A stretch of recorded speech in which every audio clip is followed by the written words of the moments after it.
How's everyone doing today? Welcome back to On The Ball. Welcome to Predict the Prem, a series that we're bringing over from We Are Tottenham TV for you here on The Ball.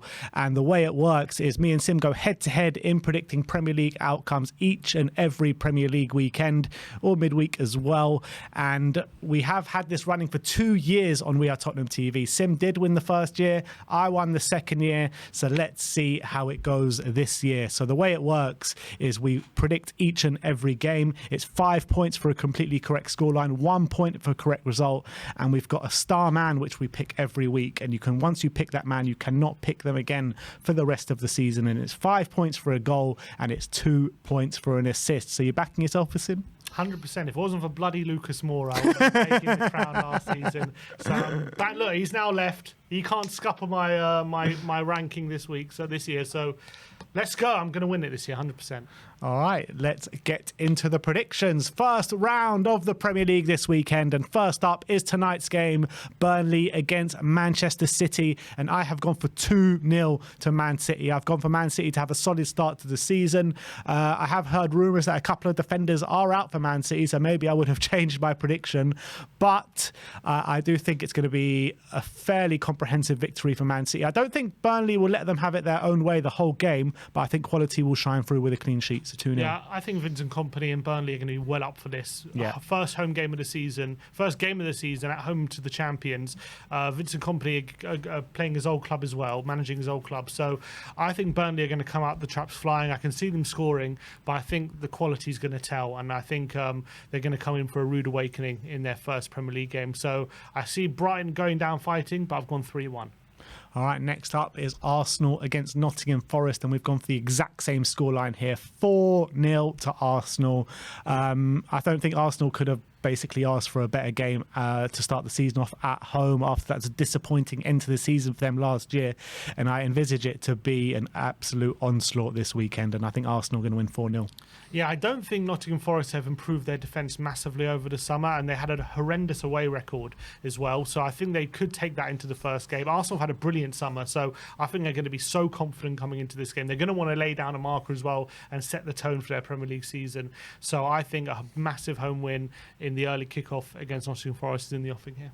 Next up is Bournemouth against West Ham in a very interesting game at the Vitality. Sim has gone for 2-0 to Bournemouth here. Yeah, I've gone for a 2-0 and a clean sheet. I think they're going to go really attacking. I think they're going to surprise West Ham with how intense they're going to be. And I think West Ham, although they've made some signings, they haven't all come through the door in time for this game.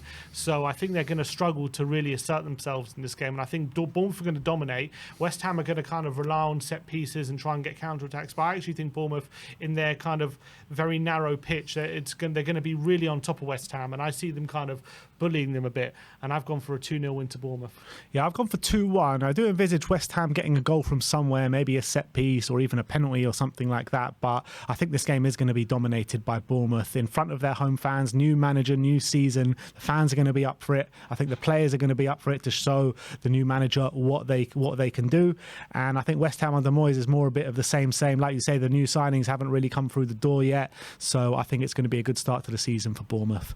Next up is Brighton against Luton. I've gone for 3-0 to Brighton. I think it's going to be a comprehensive victory here for Brighton against the new Premier League team in Luton Town. I do envisage a really difficult season for Luton, to be honest, and I can't really see them getting a goal here, and I think Brighton are going to provide a bit of an onslaught. Yeah, I agree, and I've gone for them to coming away with a resounding victory. I think they're going to be too good for Luton, especially the way De Zerbi likes to set up his teams. It's perfect to really pick the pockets of teams like Luton Town, in my opinion. I think Luton, with their first game in the Premier League, are going to have that bit of excitement, and maybe it's going to lead to them getting forward a bit more than they should, and that's going to leave them very open in the back, but also might lead to them scoring a goal, which I've got predicted. But I've just gone for Brighton to, at the end of the day, have a comfortable victory. So I've gone 4-1.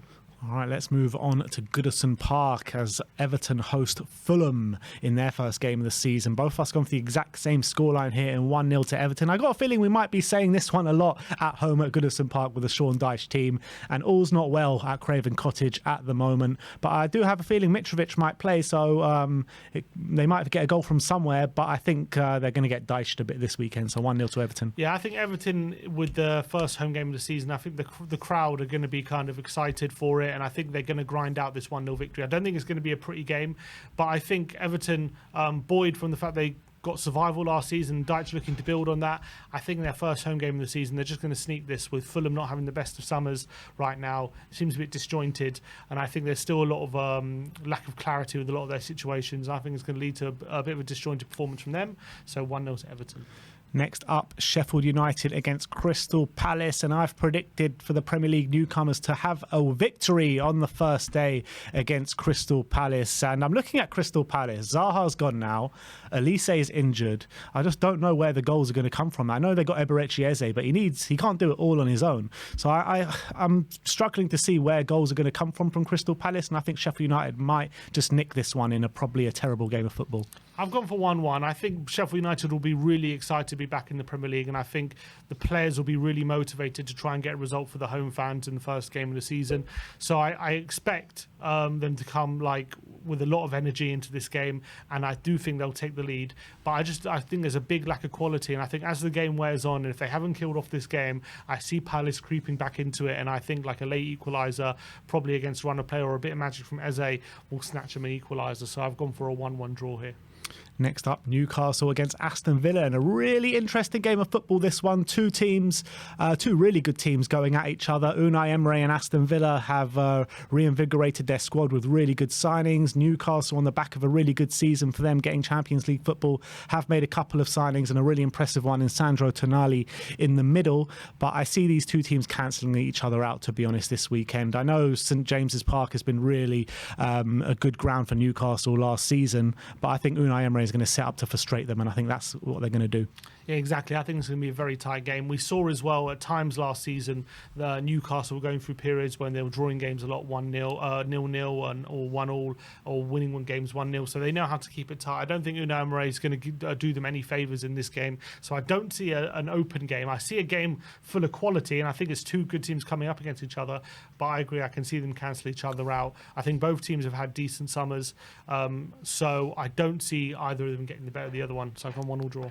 And next up is Tottenham away at Brentford. Sim tried to pull the wool over my eyes in the previews. He said 2-2, but I said 2-2 as well. But I have stuck with 2-2, and I think this is going to be a really good game of football, in my opinion. I think our defensive frailties will show through in the first game of the season, but on the other hand, I think our really good attacking players can produce the goals at the other end, and I envisage James Maddison to be central to that. So 2-2. I think Tottenham are just going to have that little bit of extra motivation in this game because of the whole Harry Kane saga. I think Ange is going to really drill into them how important it is to show the fans that there is a lot to be excited about this season. And I expect a bit of an overperformance from Tottenham in this game. I think it's going to be very, very difficult. I can see it being a bit of a grind in my opinion, because Brentford like to be very organised. They like to set up to frustrate a lot of the time. They're very good at set pieces. And when they're in their low block defensively, they're very hard to break down. But I just see Tottenham just grinding this and getting it over the line and just about grabbing the victory and opening Ange's first game with a victory. All right, next up is Chelsea against Liverpool in a really interesting game starting off. They're calling it the Moises Caicedo derby, apparently. And I've gone for 1-1 here. You know, actually, the last 5 games, or last 4 or 5 games between these clubs have all finished in 0-0. And I do envisage another draw here at Stamford Bridge. I think Liverpool will take the game to Chelsea for the majority of it. With Chelsea, I don't think really settled yet. And under Pochettino, I think it's going to take him a while to get to grips with this squad. With a very young squad as well. I do think Liverpool have more quality than Chelsea in the squad, but I think at Stamford Bridge, Poch's first game, the fans will be up for it, and I think it'll be 1-1. Yeah, I see a really nice open game here, and I've gone for 2-2. I think both teams are really going to try and go for the victory. Chelsea trying to set the tone for the season at home in Pochettino's first game in charge. I'm sure he's going to get the players up for it, and I think they're going to put a lot of energy. We know how Pochettino's teams like to play. They like to really press from the front and really commit and throw caution to the wind, and that's really going to suit Liverpool. But on the other hand, I think the way Liverpool like to play is going to suit Pochettino as well, and I think I can see both defences playing a very high line. I see a lot of chances at both ends, and I think with that, right now Liverpool don't have Caicedo, so they don't have that defensive midfielder, so the cover for the back four is still lacking. So I've gone for them to concede, but I think their forward line is just too good, so I've gone for a 2-2 draw. Next up is Manchester United and Wolves, and this is Monday Night Football and the last game of the first weekend of the Premier League. And we've both gone for 3-0 to Manchester United. And Man United at Old Trafford were really strong last year. Wolves have had probably the worst preparation out of any team in the Premier League this season. Lopetegui left 2 days ago, and Gary O'Neill's come in. I think maybe they'll have a decent start to this game, but Man United will absolutely overrule them for the majority of this game. So 3-0. Yeah, I think Wolves are in turmoil at the moment. I think Gary O'Neill's first game in charge couldn't get much harder, to be honest. So I think it's going to be too difficult for them to come to Old Trafford and grind out a result. I'll be very impressed if Gary O'Neill can kind of instill that togetherness to pull out a performance in this game so early on in his tenure. He's only been there a week. I think Man United have had a good summer. I think Ten Hag is going to want to lay down a marker. So I've gone for 3-0 Man United. All right, let's move over to the star men. Sim, who have you gone for? João Pedro of Brighton. Why? Why? Because they've got Luton at home. I think he's been starting most of the pre-season games. He knows how to score against championship teams. I think he is going to start in this one. And I think at home to Luton, on his debut, I think he's going to get off to a flyer. So I've gone for a João Pedro star man. I think he's going to score. It's interesting when you're looking at Brighton this season, because as much as all of last year we were talking about Pep roulette, I think this year we're going to be talking about De Zerbi roulette with the amount of talent he has. So I do think João Pedro will start, but there is a slight chance that he won't. I'm going to start, as I mean to go on, with a big flurry this weekend with Bruno Fernandes at home to Wolves. New captain for Manchester United, and I expect him to start off with a bang. He's on penalties as well, which they could very well get one. So I've gone for Bruno Fernandes this week. I had Bruno written down, but I changed it because I just didn't want to blow my Bruno load too early. I just want to calm it down. It's a long season. Bruno's going to have a lot more games, so I thought first game, let's just not do it. I think I started on Bruno or Rashford last year as well. That didn't go well for me. So let's hope this one does go well for me. But that is Predict the Prem Week 1. Let me know in the comment section below your predictions for the Premier League this weekend. Let me know who your star man is, and let me know who you think is going to come out on top this week, me or Sim. Thank you everyone for joining us today, and we'll see you very soon.